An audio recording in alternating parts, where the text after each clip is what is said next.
What if you could win Rookie of the Year in your very first year, cap twice at EXP, and land specialty ambassador role all in just 3.5 years? Because that's exactly what my next guest did. My guest today is Timberly, a Texas realtor who hit the ground running from day one. She won Rookie of the Year out of 160 agents at her very first brokerage, has capped both years since she has been at EXP, and serves as a land and ranch ambassador for eXp Realty. She built her entire business on referrals, which means people trust her enough to send their friends and family her way. 3.5 years in, and she's already playing at a level most agents spend a decade chasing. And so we want to get into this with you, Timberly. Thank you so much for being here today. And I appreciate all of your time, and I'm excited to hear your story. Yes, thank you so much for having me on. I'm super excited just to chat with you. Awesome, awesome. So let's dive right in. You won Rookie of the Year out of 160 agents in your very first year. So, what were you doing differently than everyone else right out the gate? Yeah, I think the biggest thing was consistency. Showing up on social media was one thing that just constantly when I would go into public, like downtown on the Georgetown Square, people would be like, I see you everywhere. People that I went to school with, people that my parents knew and went to school with as well.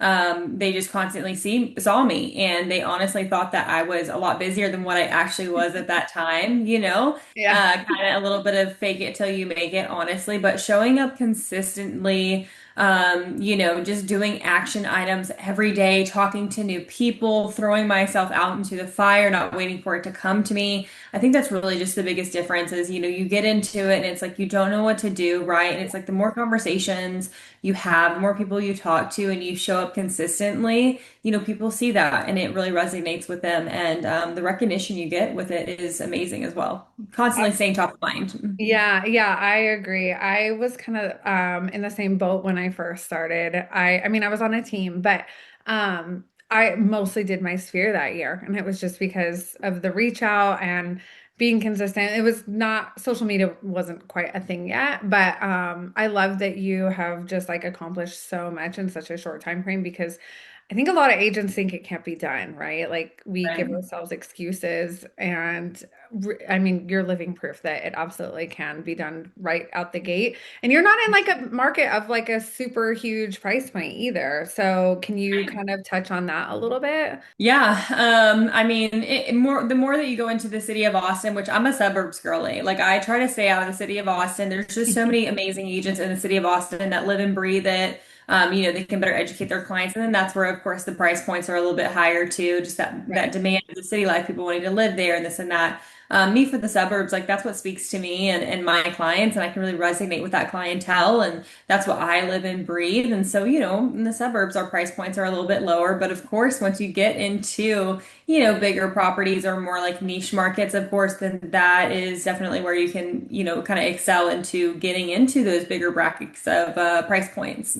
Yeah, I agree. That's actually so Timberly and I are both part of Land and Ranch, and I think that I love our division, but I kind of had the same thought process. So Tucson is a like our market for luxury is very small. Like the actual inventory amount isn't great. And Mhm. there's two ways in this business you make more money. You either have to up your price point or you have to do more business. So Right. I'm already really busy. I don't want to necessarily do more business in that sense.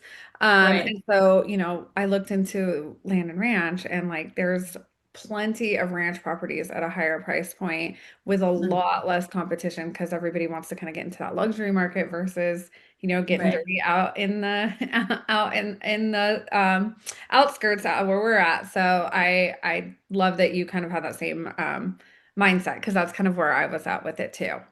Yeah, 100%. And I mean, it's kind of two-sided, because it's like I want a lot of like I love the business, right? Like you said, but it's like to a point where it's like so much business where you can get essentially overwhelmed, but it's like I want to serve more and do more because I want like I love people and so I want the next client. I want to build that rapport with them and this and that. But at a certain point when you get so busy, right? Like that's sometimes where you can really lean into like your referral partners and this and that because you want to make sure that those people are getting served the right way. They're not getting rushed into something. Right. And so it's kind of two sides. It's like, yes, you want the business, but at a certain point, it's like getting to that halt and like really finding out like what's best for you and like also, for that next client to have the best experience that they can. Absolutely. Yeah, I agree with you 100% and totally resonate with that.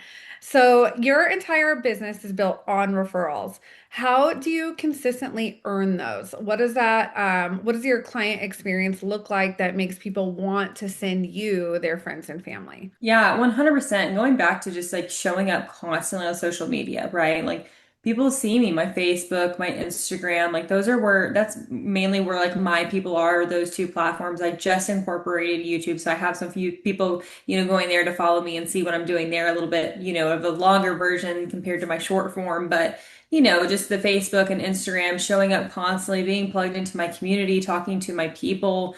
That's really like the biggest thing that I would say. And also just other agents, right? Like coming into referrals, they see that I'm active.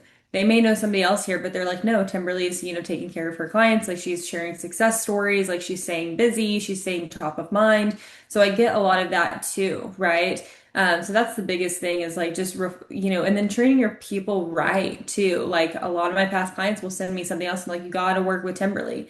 And that's just something that like you can't just like ask for, right? Like it's totally, totally earned. And so I feel super blessed just between past clients, friends, family, and agents that I'm able to earn that business because it's like when you send out a referral, right? Like if I send out a referral, I expect that person to be treated the way I would, like I would take care of them, right? And so like it's not just like, oh, yep, here's this one agent. Like no, those agents are vetted, and so I know on the other side, like they're like, yep, Timberly's vetted, like she's going to take care of you. And that means a lot because it's a reflection on that agent's business that passes it on. And so, yeah, I absolutely love my referrals. Yeah, it's like the best compliment ever, right? Like, that's 100%. a great Yeah. doctor. You want to send me more people. I feel the Yeah. same way. I feel the same exact way. And so, you capped both years that you have been at EXP. What does Mhm. your business look like operationally that allows you to produce at that level of consistency? Are there other things that you do other than social media? Yeah. One thing, so I definitely have a transaction coordinator that like once I get a property under contract, like that really just helps me to stay on top of timelines, especially when I'm like super busy and have a lot of transactions that I'm juggling or maybe a harder transaction at one point. My transaction coordinator is definitely a big part of my team that I definitely lean on. I use a lot of AI in my business, which I know you do too. That helps me with scheduling, obviously, like I have my calendar every week of the things that I'm doing, the calls that I'm plugging into, right? And then also times that I'm serving clients. But I also have, the AI that helps me plug that in and structure like when am I doing my social media so that I don't fall behind on that. Like I am staying top of mind and, doing that every week because that's the consistency that I've been able to gain is showing up every week on social media and people getting to see my face and see kind of like what I'm doing. Another thing that I've really started to focus on a lot last year and more so this year is just community. Like again, I'm a local here. I'm a third generation Georgetownian, fifth generation Texan. My husband also has a lot of family here where they're like sixth generation Texan and everything. And so we have a lot of our roots here. And so like really loving on our people here and just getting connected with the community. I have a couple different networking groups that like I've put on and I've kind of collaborated with. And so just people who are entrepreneurs, people that I, know and just need community. That's really been a big thing is just like, again, the more people that you talk to and stuff like that, like it's amazing because in a sense you can kind of be a robot with just like taking on a new client, like doing transactions and like this and Yeah. that. And like I'm not just about like a transaction. Like I want, this, relationship to go on for the rest of our lives and to build off of it and be family in a sense. And so the best way to do that too, I feel, is just through community. People know who you are outside of your work. They know who you're about, like this and that. And that's really what makes the difference when, somebody chooses an agent or a partner. Yeah. So, yeah. Yeah, I can completely relate to that as well. I think you and I are very similar in I like to talk to people. I like to network. I thrive Right. in those kind of environments and Yeah. it's very beneficial if you're, especially if you're not one that wants to call or open houses or door knocking or Yeah. then networking is a huge, huge opportunity that I think a lot of people miss and they Right. don't realize that it can work. Right. So I think it's great that you touched on that as well. So you do serve as a land and ranch ambassador, which I love. And that's for us within EXP. So how did you get into that niche and what makes it Right. different from traditional residential real estate? Yeah, so like if we kind of go back to my first year at my previous brokerage, which XP is my second one, so I was at a local brokerage with 160 agents. They really heavily focus on investments. So that's what I learned early on. That's what I like threw myself into to learn and was consistent with. And so I already kind of niched into that, and that really served me well because people saw it, and there were even year one as a brand new agent, I had agents sending me referrals then because they were like, I don't do investments, I don't touch it, you know it, this and that. So, then kind of going into, I was like, well, I really, again, just going back into like the community and my sphere, I'm like, well, not every, like everybody my age is like getting into where they're going to buy their first home, right? Or like my parents, like, their friends are going to be downsizing or relocating and this and that. And so they need somebody to sell their home here. Well, I wanted to get into residential. And I absolutely loved it, but I just felt like there was still kind of like something missing, like what is it, right? Right. And from there, I started doing more transactions where it was like a home on like 5 to 6 acres, or like somebody who was picking up a 20-acre tract for like, some type of like local development. Or like picking up 2 or 3 acres so they can build their home on. Like I resonated with that a lot more because I grew up on a 5 acre farm locally here where my parents had chickens and goats and this and that. And I grew up riding horses and I grew up going hunting and all these things. And so it was just more like that lifestyle type transition, if you Yeah. will, that I was like, I crave this. Like I Yeah. really, really, I can speak to this clientele. When they tell me that they don't want to see their neighbors, they can walk out on the back patio naked and not see anybody because the trees are, Yeah. are blocking their neighbor's view kind of thing. I'm like, yeah, I resonate with that. And so around that time that I started representing some more of those transactions, EXP came out with their EXP Land and Ranch division. And I'm like, yes, yes.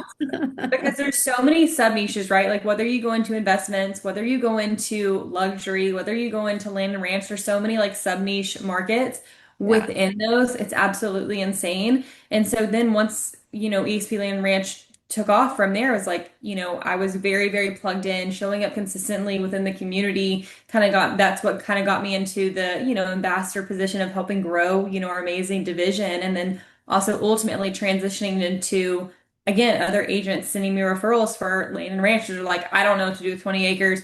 I don't know how to do this. I don't even know what kind of inspections. I don't even know what these people are looking for. I don't even know the right place to start. Like that's where it started like coming in. And Yeah. now it's like I have friends who are like, hey, I have this client of mine who they need to sell their 10.5 acres and like, they don't know anybody that they apparently this one I'm referencing a current listing that I have. They had just a residential realtor list this that usually does stuff in the city of Austin, and we're like way out in the suburbs, and he listed it, and it was just completely different approach. They literally only shot the inside of the house. Oh We're my talking about gosh. 10.5 acres here. We're talking about 10.5 acres, and you didn't even get the land. You didn't even get the full story, right? And so, like, that's the thing is like really showing off that lifestyle. Like, that's what I crave. That's what I love. My joy and passion, like Yeah. behind it and everything. And so now, like, I'm listing that.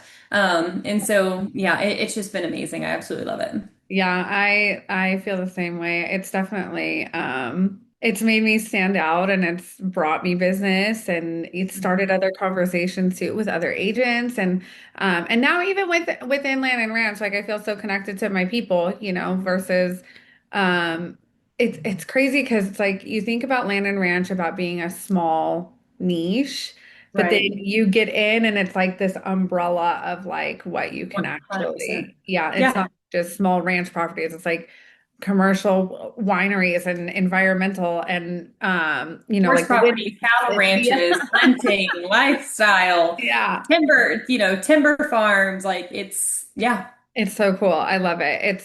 I love it. It's like refreshing for me because I've been in real estate for since 2017. So it's like, oh, something new. Thank you. Yes. Right? Oh my gosh, Yeah. yes. And so when you joined EXP, you did join the Wolf Pack and you joined it for the community and the people. So what does that community actually look like day to day and how has that impacted your business?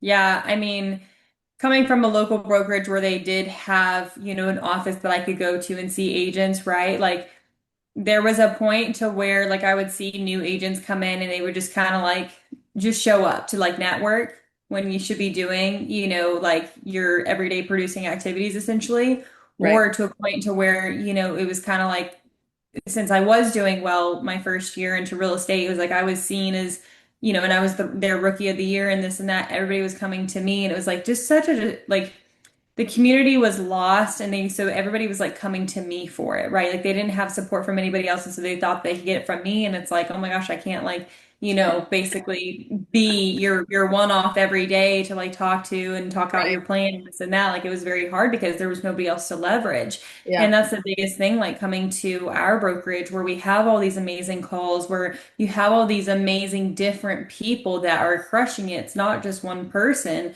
it's different people in different markets that you can essentially reach out and lean on to. And yeah, it's just been absolutely amazing. And even though we don't have a local office here, right? Like we have the calls, we have local meetups, we have, regional stuff. Like it's just absolutely been amazing the resources that we get to. It's like my previous brokerage, it was very hard for a new agent to come in and excel. Like I was one of the very few that was able to do that and do well. And, not everybody can do that. Yeah. And thinking about how many more people would essentially still be in real estate had they had this success from day one, like it still is on you, whether you have the resources or not, Right. it's still on you to execute, right? But like they didn't have that there. And so it was already like essentially like you're the one at 100% that would essentially, succeed. And so coming to the Wolf Pack with all the resources in the community, it's like you have everything. Now you just need to sit down and actually do it. And so yeah, it's absolutely amazing. Yeah, I agree. I love our community. And I love that what's working for somebody in Colorado they will share and we can use it here in Arizona or in Texas Right. or in Canada. I mean, it's so Yeah.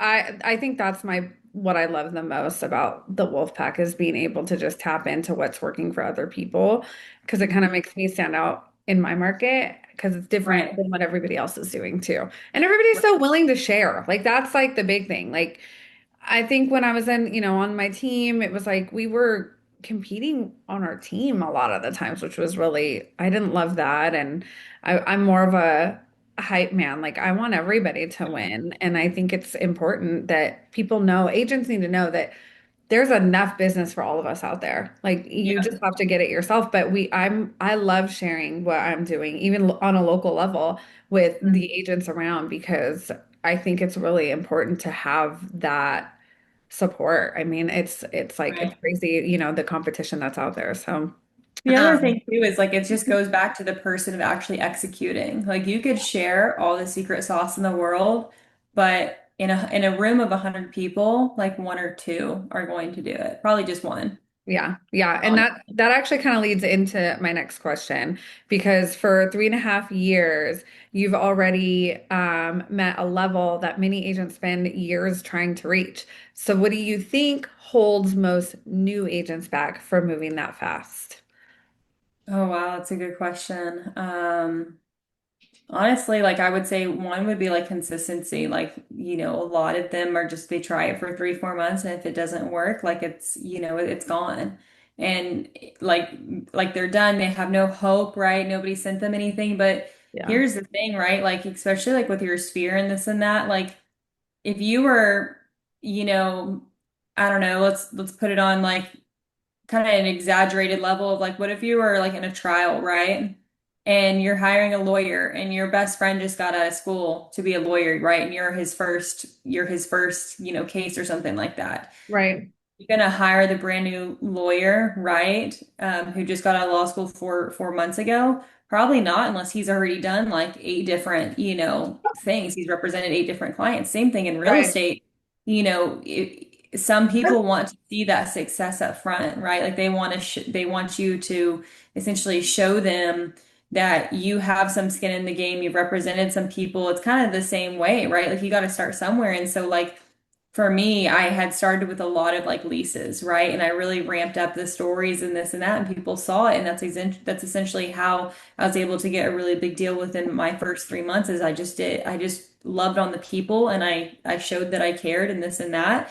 And so there's a lot of people who really do just give up earlier. They don't show a lot of consistency. And another thing too, I think is a lot of people can see that too. Like when you talk Yeah. to people about how real estate's going, right? Like, not that you need to sugarcoat anything, but don't be like, yeah, I haven't gotten a deal in 3 months. I'm still trying to figure it out, right? Like, no, people want to know, like, yep, I'm doing these things every day. I'm being consistent. I'm talking to new people. I potentially have this kind of coming up. And then it gets that person more interested because then they're like, yeah, okay, I can Yeah. definitely, like, like they're in the works, they're doing the things, this and that. So I would just say like consistency and do your everyday activities to like keep going. Yes. That's gonna make you go a little bit further. I agree. I agree. It's like when you feel like you want to give up, that's when you push through and it like Yeah. I love it. I love it.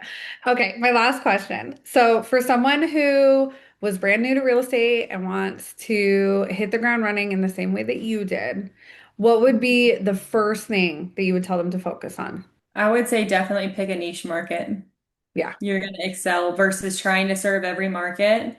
And I think that's kind of where once I transitioned from investments to residential before I got into land and ranch was I was trying to serve everyone. Like even in residential, it's like, yep, okay, I'm going to pick up a commercial thing here and I'm going to do this and this and this. And it's like there was no consistency. And the recognition kind of got lost in a sense.